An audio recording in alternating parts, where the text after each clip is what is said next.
అందరికీ praise the lord. ప్రభునందు ప్రియమైన దేవుని బిడ్లారా, మీకందరికీ యేసుక్రీస్తు నామములో శుభాభివందనాలు తెలియజేస్తూ ఉన్నాను. తిరిగి మీకు ఆత్మీయ ఆహారాన్ని అందించడానికి దేవుడు నాకు ఈ చక్కటి అవకాశాన్ని అనుగ్రహించాడు. కాబట్టి కొన్ని నిమిషాలు మీరు జాగ్రత్తగా వినాలని ప్రభు పేరట మనవి చేయుచున్నాను. ఈ రోజున మనము ధ్యానించబోయే ధ్యానాంశం ఏంటంటే, ఎవరి కొరకు అనంటే, ఓబద్యా తను గొప్ప ప్రవక్త. ఓబద్యా అను మాటకు అర్థము యెహోవా సేవకుడు, యెహోవాను ఆరాధించువాడు అని అర్థం. ఈ ఓబద్యా గ్రంథాన్ని రచించాడు ఓబద్యానే.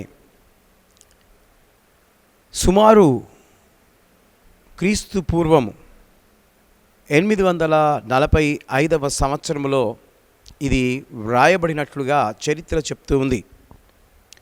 ఓబద్యాలోని ఆత్మీయ అనుభవాలను మనము తెలుసుకుందాం. మొదటిది, యెహోవా వాక్కు ప్రకటించిన ఓబద్యా. ఓబద్యా గ్రంథం 1వ అధ్యాయం 1వ వచనంలో ఈ విధంగా వ్రాయబడి ఉన్నది.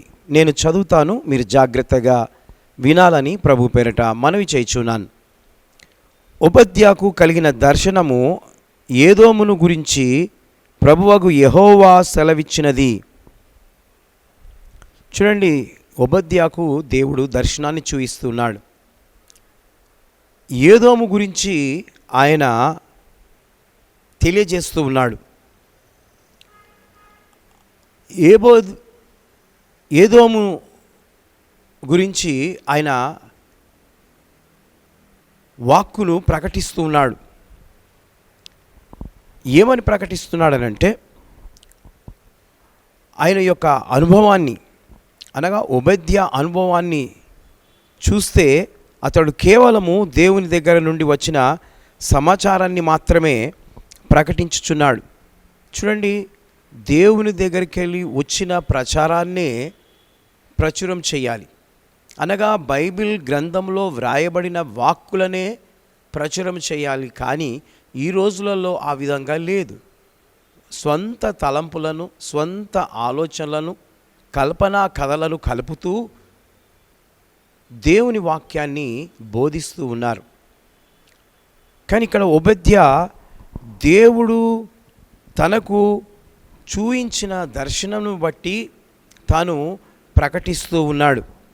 ఇది నిజమైన వాక్య పరిచర్య. ఈ దినాలలో చాలామంది సేవకులు వారి ఇష్టములు బట్టి ఉద్రేకముతో మాయా దర్శనాలు చూస్తూ, మాయా మాటలు మాట్లాడుతూ, వారు వ్యర్థమైన దర్శనాలతో ప్రజలను భయాందోళనకు గురి చేస్తూ ఉన్నారు. ఎలా చేస్తున్నారండి? భయాందోళనకు గురి చేస్తున్నారు. మాయా దర్శనాలను చూస్తూ ఉన్నారు. కాబట్టి మరి వింటున్నవారు, చూస్తున్నవారు, చదువుతున్నవారు జాగ్రత్తగా ఉండాలి, జాగ్రత్తగా ఉండాలి. దొంగ బోధకులు, దొంగ పరిచారకులు గొర్రె చర్మమును కప్పుకొని బోధిస్తున్నవారు, క్రియలు కరెక్ట్గా ఉండవు, సాక్ష్యము సరిగ్గా ఉండదు, అన్ని అబద్ధాలు మాట్లాడుతూ ఉంటారు, మోసము చేస్తూ ఉంటారు. వీళ్ళు సేవ చేస్తూ ఉన్నారు ఈ రోజులలో. కాబట్టి ప్రియమైనటువంటి దేవుని బిడ్లారా, మీరు జాగ్రత్తగా ఉండాలని ప్రభు పేరట హెచ్చరిస్తున్నాను. కనుక మనము కనిపెట్టి వివేకముతో ఉండాలి. చూడండి, కనిపెట్టి వివేకముతో ఉండకపోతే ప్రమాదము. వేరొక సువార్త ఎవరైనా ప్రకటిస్తారేమో అని బెరేన్ సంఘము వలె లేఖనాలు పరిశోధించాలి. బెరేన్ సంఘం వారు మరి దర్శనాలే కానీ, వాక్యమే కానీ చెబుతూ ఉంటే వారు లేఖనాలను పరీక్షించినట్లుగా ఈ మాటలు మీకు తెలియజేస్తూ ఉన్నాను. అప్పుడు మాత్రమే మనము నిజవాక్యము తెలుస్తుంది. కాబట్టి మనము బైబిల్ను పరిశోధించకుండా గుడ్డిగా ఒక సేవకుడు, ఒక కాపరి బోధిస్తే దాని ప్రకారం మనం జీవిస్తే మనకు శిక్ష తప్పదు. కాబట్టి మనము జాగ్రత్తగా ఉండాలని ప్రభు పేరిట మనవి చేయించు ఉన్నాను. అదేవిధంగా ఉపధ్య దేవుని దగ్గర నుండి వచ్చిన సమాచారము మాత్రమే, అనగా దేవుని వాక్కులు మాత్రమే ప్రకటించిన నిజ ప్రవక్త. హల్లెలూయా! ఎవరండి ఈయన? నిజ ప్రవక్త. దేవుని నుండి వచ్చిన వాక్కులు మాత్రమే ఆయన ప్రకటిస్తూ ఉన్నాడు.